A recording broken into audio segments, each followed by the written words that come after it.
거룩하신 하나님의 은총의 빛이 예외 오신 교회 여러분과 함께 하시기를 축원합니다. 한 주간 평안하셨습니까? 감사합니다. 주 초에 오랜만에 기차를 타고 서울에 다녀왔습니다. 그 이틀 전 비가 제법 내려서인지 하늘이 쾌청했고요.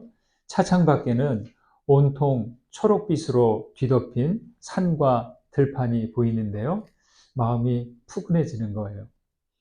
하지만 기차역에 내리는 순간부터 서울을 돌아다니는 동안 고층 건물들에 둘러싸이고 또 그 많은 차량들 때문인지 계속 답답하고 좀 불안불안한 거예요. 해가 지기 전에 제천역에 내려서 자전거로 장평천을 따라 이렇게 집으로 오는데 그 하천 주변 나무들과 풀밭이 눈에 들어왔고 그 서울에서 느꼈던 대도시의 답답한 그런 느낌은 온데간데 없이 사라졌습니다. 특히 장평천 다리를 건널 때 강 서쪽에 해가 이렇게 기울어지고 있는데 황금빛 햇살이 드러나는 거예요. 그 풍광이 너무나 아름다워서 자전거를 멈추고 사진 몇 장 찍고 한참 동안 그곳에 머물다가 왔습니다. 노을이 지려면 아직 1시간 정도는 남았는데 나무들과 풀들의 그 초록빛이 지는 햇살을 받아서 황금빛으로 바뀌어가고 있어요. 여러분 한번 상상해 보세요. 그 눈이 시들도록 짙은 초록색이 약간 옅어지면서 황금빛으로 옷을 입는 거예요. 그 초록빛이 황금빛으로 바뀌는 그 순간이 정말 오묘하고 놀라운 순간이었습니다. 5월의 실록을 보면서 계절이 여름 길목에 들어선 것을 실감하죠.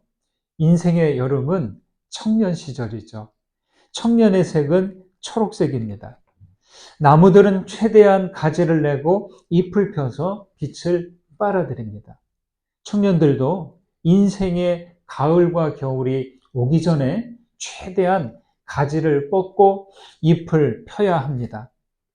인생의 여름에 받아내야 하는 빛은 무엇일까요? 진리와 생명의 빛을 빨아들이는 거예요.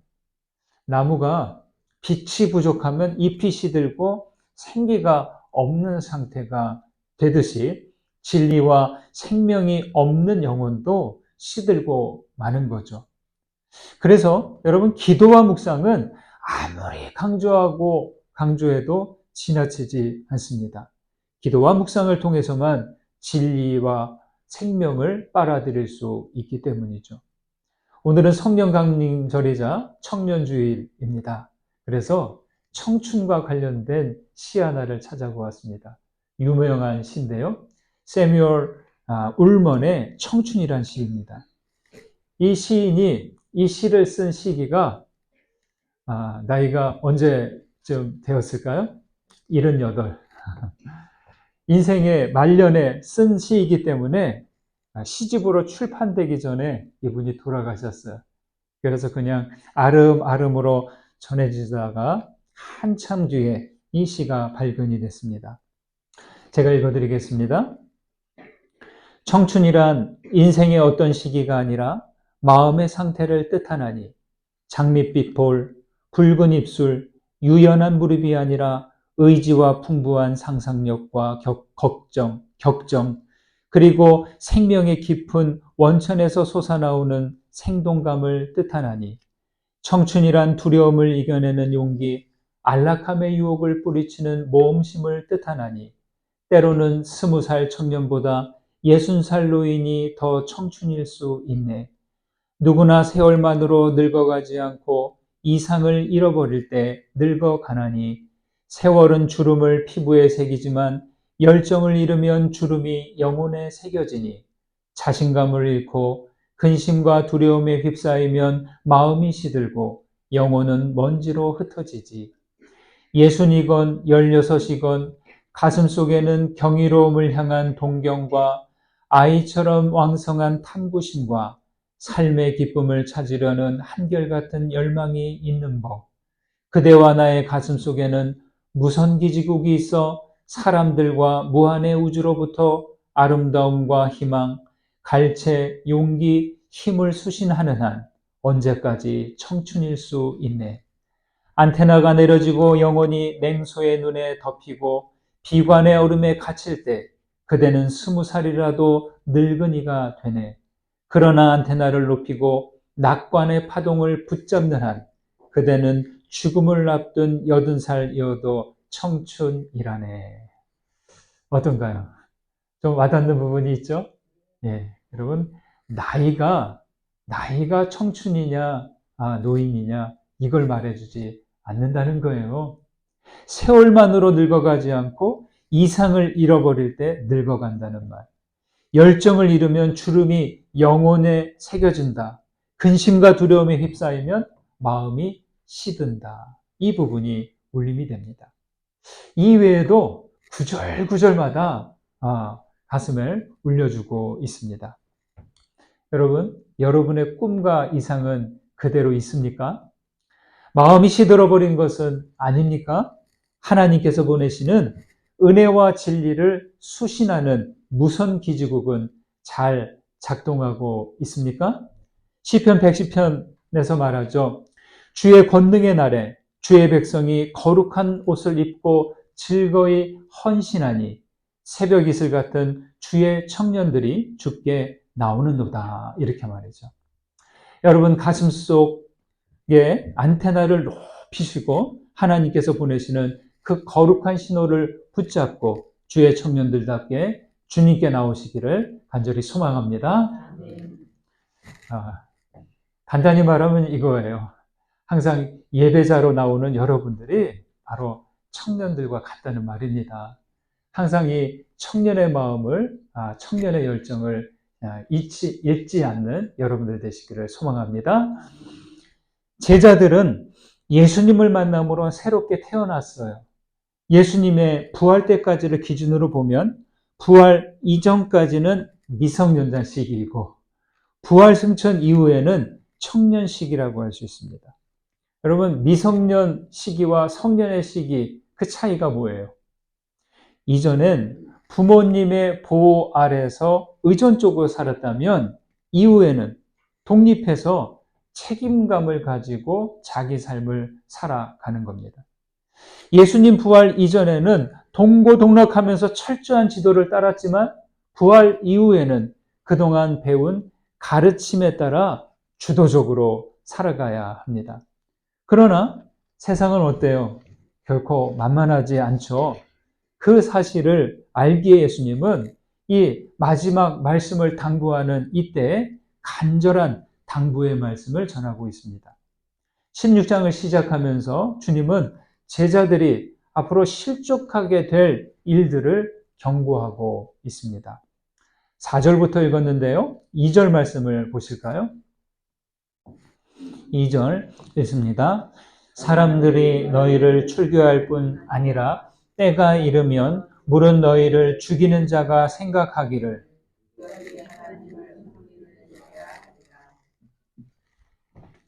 실족하게 하는 커다란 두 가지가 있어요. 출교, 죽음입니다. 출교는 어디로부터의 출교를 말합니까? 유대교로부터의 출교 당하는 일입니다. 여러분, 우리는 좀 실감이 안 되는데요. 2000년 전 이 팔레스틴에서 유대교에서 출교는 단순히 나 거기 안 나가면 되지 뭐 이런 수준이 아니에요. 유대교로부터의 출교는 추방이에요. 아예 그 사회에서 매장당하는 겁니다. 누구도 유대교로부터 출교된 사람과 만나지 않고 거래하지 않고 공적인 직분에 임명이 되지 않습니다. 여러분 살 수가 있을까요? 사회에서 매장당하는 거죠. 심지어 목숨까지 보장을 받지 못했습니다. 당시 유대교 권력자들은 암묵적으로 죽이는 권한까지 가졌어요. 이렇게까지 하는 것은 예수님의 가르침과 예수를 따르는 이들이 그들에게 위협이 되었기 때문입니다. 사복음서 중에 이 요한복음이 가장 늦게 주후 90년 전후로 기록이 되었는데요. 요한복음에는 이 출교와 관련된 언급, 암시가 세 곳이 나옵니다. 여기 16장에 나오고요. 9장과 12장에도 나옵니다. 9장은 날 때부터 맹인이었던 사람과 그 아버지에게 그러한 강요를 하고 있고요. 위협을 하고 있고, 12장에서는 관리들 중에서도 예수님을 믿는 사람들이 있는데 자기가 차마 내가 예수님을 믿는다고 세례받았다고 얘기를 못해요. 왜요? 출교당할까 봐. 공직에 있는 사람들이. 이렇게 출교에 대한 이야기가 나오는 이유는 왜일까요? 요한복음을 읽는 성도들 역시 출교당하는 그 신변의 위협을 당하고 있었기 때문입니다. 그뿐이 아닙니다. 이스라엘 바깥에서는 예수를 그리스도다, 예수는 나의 주님이다 라고 고백할 때 로마 당국자들에 의해 죽임을 당할 수도 있었기 때문입니다. 왜냐? 로마 사람들에게 진정한 주님은 누구예요? 가이사. 황제만이 진정한 주님입니다. 이런 이유로 1세기에서 2세기, 3세기까지 그리스도인들은 특히 로마의 그리스도인들은 카타콤베라는 지하 땅굴에서 생활했습니다. 나중에는요, 터키 지역에서도 지하 굴 신앙 공동체 도시가 발견되기도 했습니다. 여러분, 언제 어디서나 복음이 전파되는 곳은 극심한 저항과 배척을 당했어요. 그것은 어둠이 빛을 싫어하는 것과 같았고 죄인이 의인을 거절하는 것과 같았습니다. 따라서 그리스도인들은 믿음의 여정 가운데 평탄한 길이 나오기보다 거친 길도 있음을 충분히 예상하고 나아가야 됩니다. 어떤 일들을 마주해도 감당한 용기를 위해 기도할 수 있어야 하는 것이죠. 여기 2절에서 지나칠 수 없는 부분이 있습니다. 출교시키고 죽이려는 자들이 이것이 하나님을 섬기는 일이다 라고 말한다는 거예요. 예. 누군가를 배척하고 죽이는데 그 일이 하나님을 위한다, 하나님의 영광을 위하는 일이라고 생각하는데 여러분, 이것이 진정 하나님을 위하는 그런 일일까요? 여러분, 죽임과 배척은 또 억압은 결코 하나님이 원하시는 일이 아니라는 것을 아셔야 하겠습니다. 자기와 다른 생각, 다르게 사는 사람을 배척하고 혐오하고 끝내 목숨까지 빼앗는 일, 그건 결코 하나님을 섬기는 일이 될 수 없습니다. 여러분, 조심해야 됩니다. 어떤 종교라도 어떤 신앙이라도 극단으로 치우치면 하나님을 위한 것이 아니라 어떻게 해요? 하나님을 가리는 것이 되는 거예요. 역사에서 모든 종교의 극단주의들이 폭력을 행사할 때 내세운 구호가 뭔지 아세요? 신을 위하여. 이건 참 무서운 거예요. 그들의 신도 그렇고 우리 여호와 하나님도 그렇고 예수 그리스도도 그렇게 사람의 생명을 함부로 없애도 된다, 이런 가르침을 주는 그런 종교는 없어요. 여러분, 옳다고 여기는 일을 잘못된 방법으로 하는 것은 무서운 일입니다. 성도들을 내쫓고 죽이는 자들은 그것을 하나님을 섬기는 일이라고 하는데 여러분, 하나님은 내쫓지 않으세요. 죽이지 않으십니다. 죽이는 일은 더더욱 없습니다.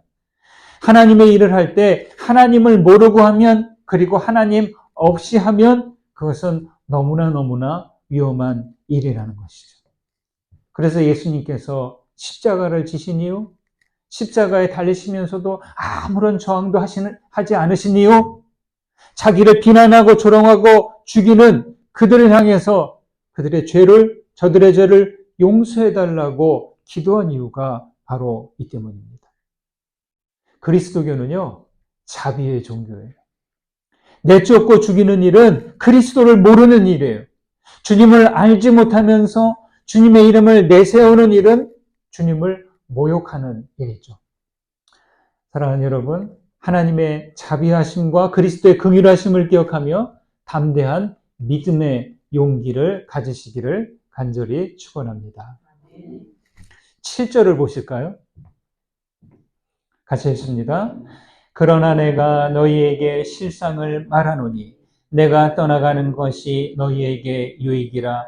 내가 떠나가지 아니하면 보혜사가 너희에게로 오시지 아니할 것이요 가면 내가 그를 너희에게로 보내리니.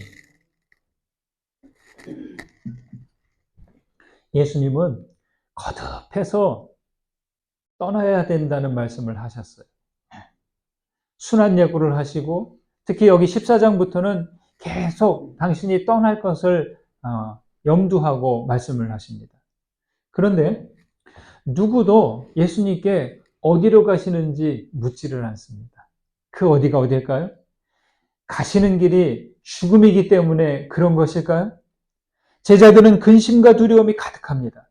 예수께서 떠나신다는 것은 안내자를 잃어버린 여행자가 되기 때문이고 부모를 잃은 아이의 심정과도 같을 것이고 흔들리는 버스에서 잡고 있던 손잡이를 놓는 것과 같은 그런 심정이 될 수도 있다고 생각합니다. 여러분, 그런데요, 예수님은 결코 무책임한 분이 아니세요. 이보게들 나도 좀 이제 좀 쉬어야지, 이제 알아서들 지내, 이러시는 분이 아니라는 거예요. 예수께서 이렇게 떠나시는 것은 보혜사 성령을 보내시기 위함이라고 말씀합니다. 예수께서 성령을 보낸다고 하지만 이 성령은 예수님이 보내시지만 그 나오는 곳은 아버지로부터 나오는 진리의 성령입니다. 그동안은 예수님께서 옆에서 일일이 하나씩 챙겨주고 이렇게 하자 저렇게 하자 도우셨다면 이제는 보혜사 성령이 안에서 함께하는 지지대가 됩니다. 제가 대학교 1학년 시절 생각지도 않았던 자취생활을 한 적이 있어요. 넌 내년부터 어디 방 얻어줄 테니까 나가서 혼자서 살아. 이게 아니라 그냥 갑자기 이제 전세로 있던 집을 비우고 다른 곳으로 이사해야 됐어요. 근데 그러면 지금 여기 있는 것이 조금 아깝잖아요. 또 짐을 또 다 한 번에 옮기지 못했어요. 그러니까 저희 어머님이 너 혼자 여기서 한번 지내볼래? 그러신 거예요. 저는 어땠을까요?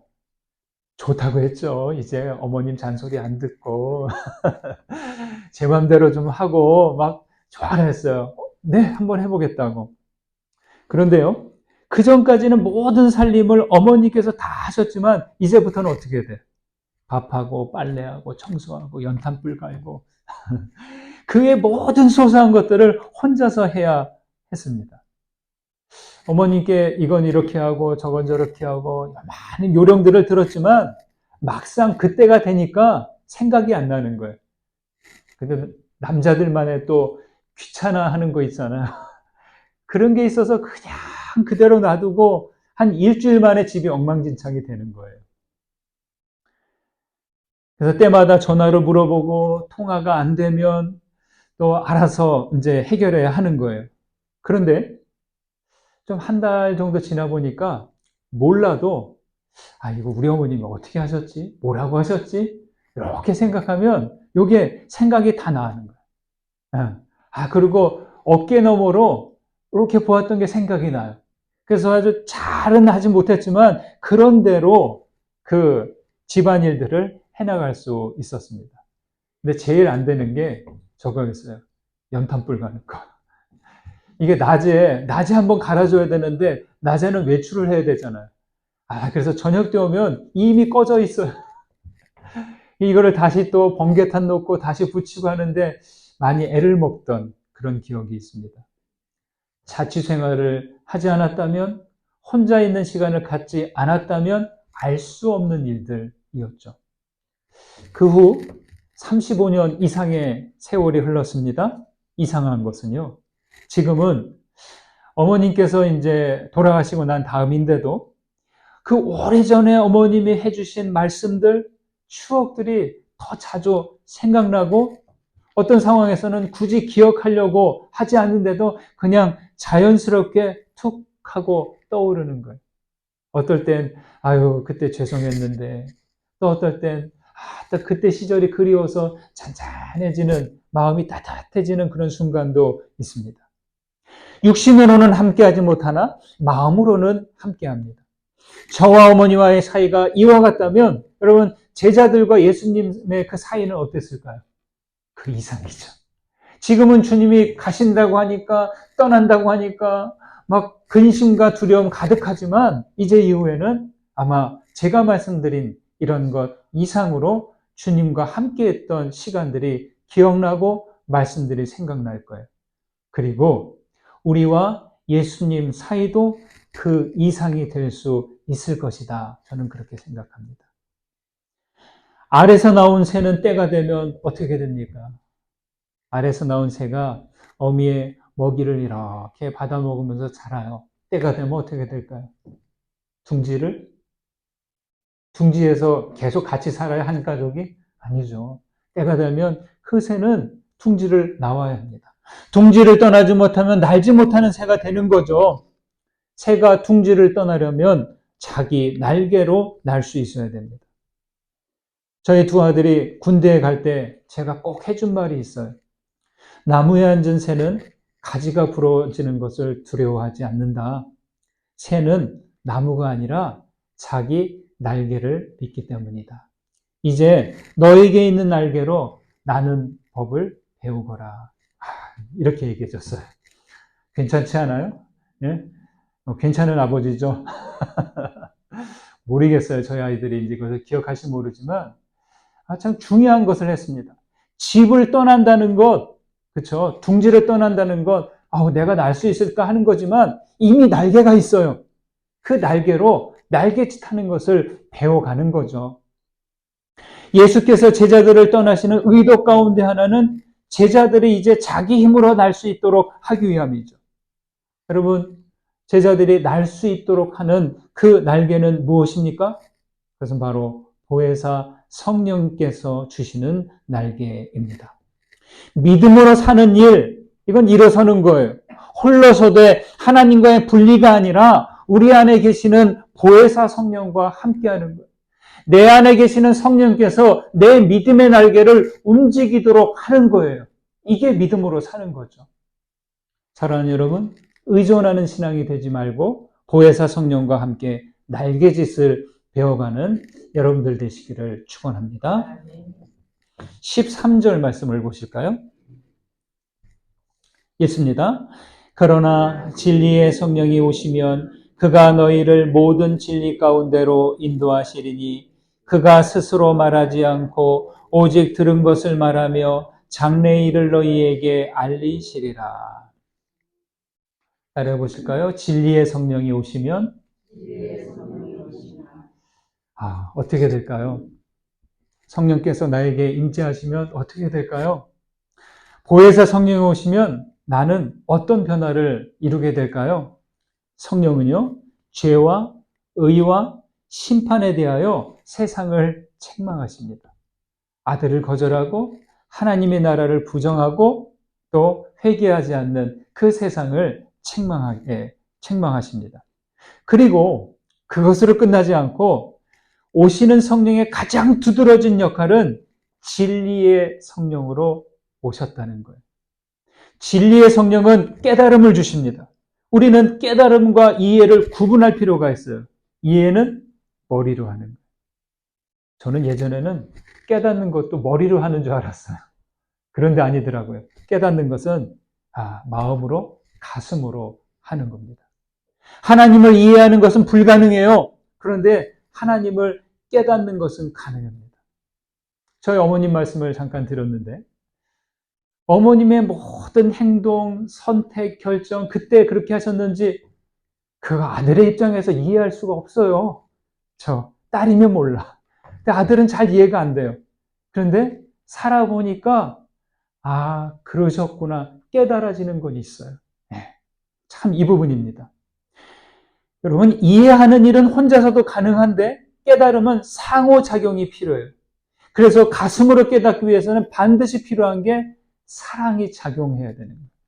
우리의 신앙이 거듭나고 더 성장할 때 뭘 알아야 되냐면 주님께서 나를 이렇게 사랑하시는구나. 그렇죠? 이 사랑을 할 때 우리가 더 성숙해져 가는 것이죠. 사랑이 작용해야 되고 성령께서 이 일을 하시는 거죠. 지식 차원으로는 하나님을 알려고 하는 그런 것으로만 하는 게 아니라 성경 공부도 좋고 신학도 중요하지만 거기서 그치지 않고 우리는 더 나아가서 하나님을 어떻게 사랑하고 그 사랑으로 무엇을 깨닫고 행해야 되는지를 알아가야 하는 것이죠. 우리는 사랑으로 하나님 나라에 들어가야 합니다. 변화되고 성숙한 신앙인이 되는 일은 지식이 아닌 사랑을 통해서만 이루어집니다. 선생님을 통하지 않으면 학문을 이루지 못해요. 그렇죠? 어느 누구도 박사학위 논문을 쓰고 또 어느 정도 수준의 학문이 되려면 반드시 거기까지 이끌어주는 선생님이 있어야 돼요. 우리가 진리에 이르고자 한다면 반드시 보혜사를 통해서 가야 합니다. 성령을 받는 일은 반드시 진리와 함께 해야 되고 진리를 통한 깨달음을 동반합니다. 많은 사람들이 내가 성령 받았습니다 라고 할 때 확인해 보세요. 어떤 진리의 말씀을 깨달았는지. 여러분, 진리의 말씀 없이 성령 받았다는 것은 맞을 수도 있지만 오래 가지 못해요. 식어요. 네. 흐려져요. 성령 없이 진리를 깨닫지 못하고 진리 없이 성령을 받지 못합니다.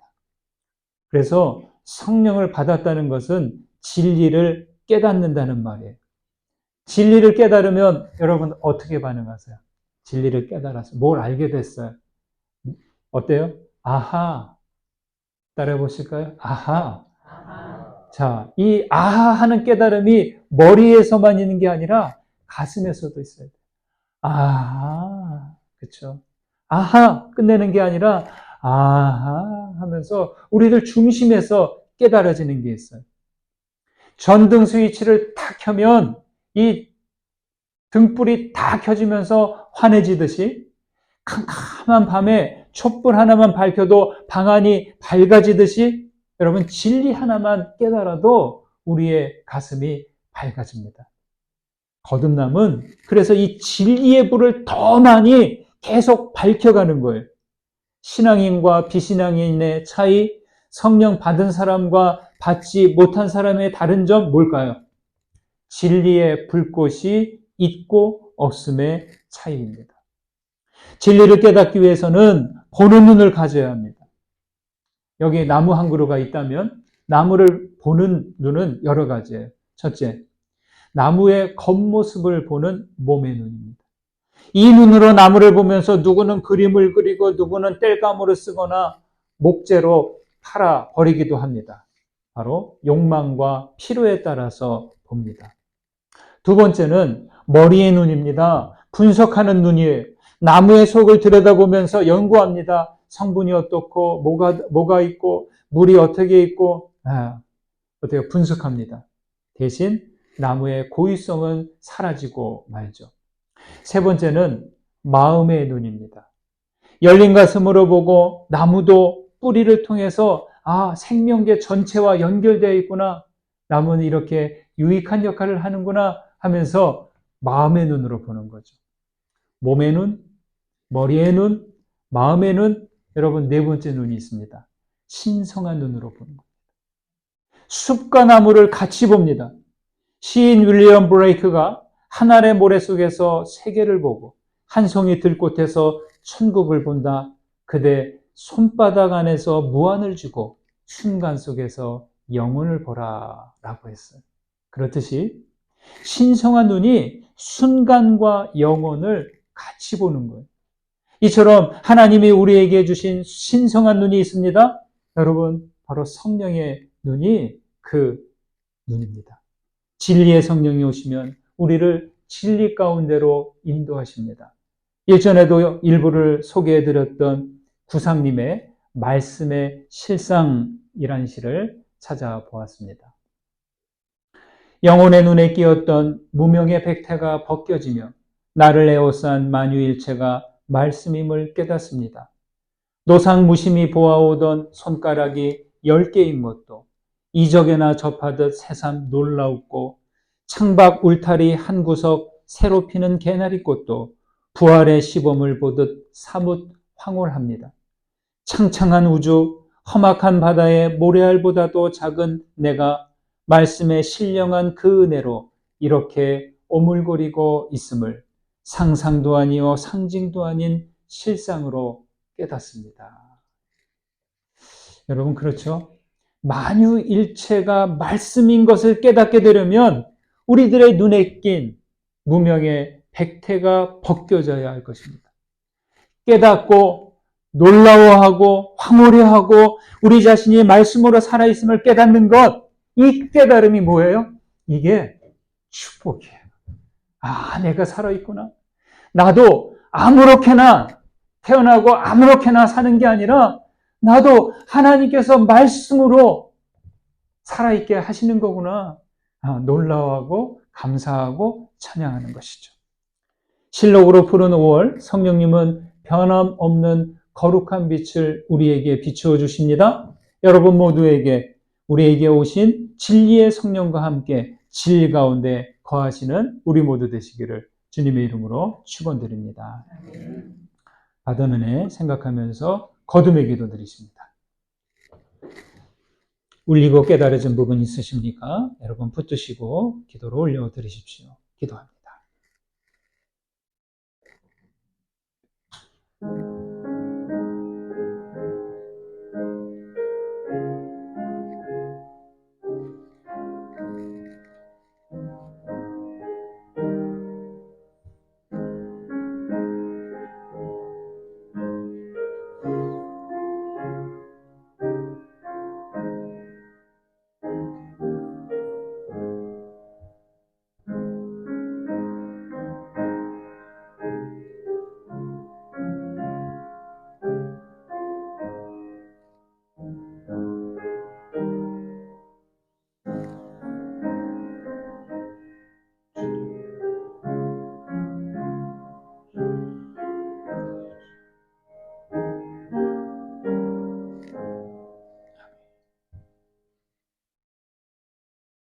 거룩하신 주님, 은혜를 감사드립니다.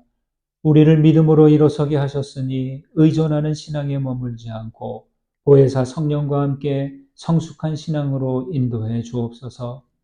주님, 주님을 알되 우리의 가슴으로 깨닫고 더 깊은 사랑으로 주님을 알기 원합니다. 우리에게 마음의 눈과 함께 거룩한 눈도 허락하시어 한 송이 들꽃에서 천국을 보게 하시고 순간에서 영혼을 보게 하옵소서. 우리들 눈에 끼인 무명의 백태들을 벗겨내시고 모든 곳에 계시는 하나님의 말씀을 깨닫게 하여 주옵소서. 예수님의 이름으로 기도드립니다. 아멘.